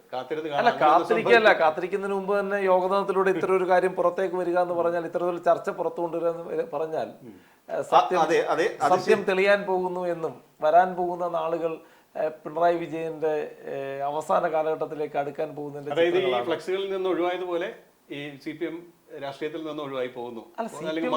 CPM രാഷ്ട്രീയത്തിൽ നിന്നും പിണറായി വിജയൻ ഒഴിവാക്കപ്പെട്ടുകൊണ്ടാണല്ലോ ഫ്ലെക്സിൽ നിന്ന് പോകുന്നത്. പാർട്ടിക്കകത്തുള്ള തീരുമാനങ്ങൾ പുറത്ത് വന്നു കഴിഞ്ഞ് പിണറായി വിജയൻ തീർച്ചയായിട്ടും VS അച്യുതാനന്ദൻ എന്ന് പറയുന്ന സൂചനയായി കാണുന്നില്ല. അല്ല, ശ്രീനാഥ് കാണണം. എന്താ അറിയോ, VS അച്യുതാനന്ദൻ എവിടെയാണുള്ളത്? ഈ കഴിഞ്ഞ പാർട്ടി കോൺഗ്രസിൽ VSന്റെ ഒരു ചിത്രം പോലും വെച്ചില്ല അവര്. എന്താ VSനെ ഒഴിവാക്കി? CPM എന്ന് പറയുന്ന രാഷ്ട്രീയ പാർട്ടിക്ക് രൂപം കൊടുക്കുവാൻ വേണ്ടി കമ്മ്യൂണിസ്റ്റ് പ്രസ്ഥാനത്തിൽ ഇറങ്ങിപ്പോയ 32 പേരിൽ ജീവിച്ചിരിക്കുന്ന 2 പേരിൽ ഒരാളായിരുന്നു VS അച്യുതാനന്ദൻ. എന്താ VS അച്യുതാനന്ദൻ ഒഴിവാക്കിയത്? അതിന്റെ പിന്നിൽ ആരാ പ്രവർത്തിച്ചത്? പ്രവർത്തിച്ച് താൻ കുഴിക്കുന്ന കുഴിയിൽ താൻ തന്നെ വീണു എന്ന് വിചാരിച്ചാൽ മതി. ആരെവിടെ ചതുവ് കാണിച്ചാലും അതിന്റെ അവസാന ഘട്ടത്തിലെങ്കിലും അവർ ആ കുഴി വീണിരിക്കും, ഉറപ്പാണ്. നമുക്ക് ചില ഗുണങ്ങൾ ഉണ്ടാകുമായിരിക്കാം, പക്ഷെ വരുന്ന ആളുകൾ നമ്മുടെ നാശമാണ് അതിലൂടെ ഉണ്ടാക്കുന്നത് നമ്മൾ തിരിച്ചറിയണം. അതറിയാത്തവർക്കൊക്കെ ഉള്ള ശിക്ഷയുടെ ചില ഉദാഹരണങ്ങളാണ് ഇപ്പൊ നമ്മൾ കണ്ടുകൊണ്ടിരിക്കുന്നത്. തീർച്ചയായും എന്തായാലും കളം പിടിക്കുന്നത് ആര്, ആ കളത്തിലേക്ക് വരുന്നത് ആര് എന്നുള്ളൊരു ചോദ്യവുമായി ബന്ധപ്പെട്ട വിശദമായ ചർച്ച തന്നെയാണ് നമ്മൾ നടത്തിയത്. എന്തായാലും വരും ദിവസങ്ങളിലും ഒരുപക്ഷെ നാളെയും മറ്റന്നാളും ഒക്കെ ഇതിന്റെ തുടർ ചർച്ചകൾ നമുക്ക് നടത്തേണ്ടി വരും എന്നുള്ള കാര്യത്തിൽ സംശയമില്ല. കാരണം അങ്ങനെയാണ് നമ്മുടെ രാഷ്ട്രീയ രംഗം. ഓരോ ദിവസവും ഉണ്ടായിരിക്കുന്ന പ്രശ്നങ്ങൾ, ആ പ്രശ്നത്തിൽ നേതാക്കൾക്ക് മറുപടി പറയാൻ മാത്രമേ സമയമുള്ളൂ. എം വി ഗോവിന്ദനായാലും CPMലെ പ്രധാനപ്പെട്ട മറ്റ് നേതാക്കൾക്കായാലും അവർക്ക് മറുപടി പറയാനേ മാത്രമേ ഇപ്പോൾ സമയമുള്ളൂ. ആ ഒരു രാഷ്ട്രീയ സാഹചര്യമാണ് മുന്നോട്ട് പോയിക്കൊണ്ടിരിക്കുന്നത്. എന്തായാലും ഇന്നത്തെ ചീഫ് എഡിറ്റേഴ്സ് കോളം ഇവിടെ പൂർണ്ണമാകുന്നു. രണ്ടുപേർക്കും ശ്രീ RC രാജു, ഒപ്പം തന്നെ ശ്രീ ശ്രീനാഥ്, രണ്ടുപേർക്കും നന്ദി. നമുക്ക് വീണ്ടും കാണാം നാളെ. നമസ്കാരം.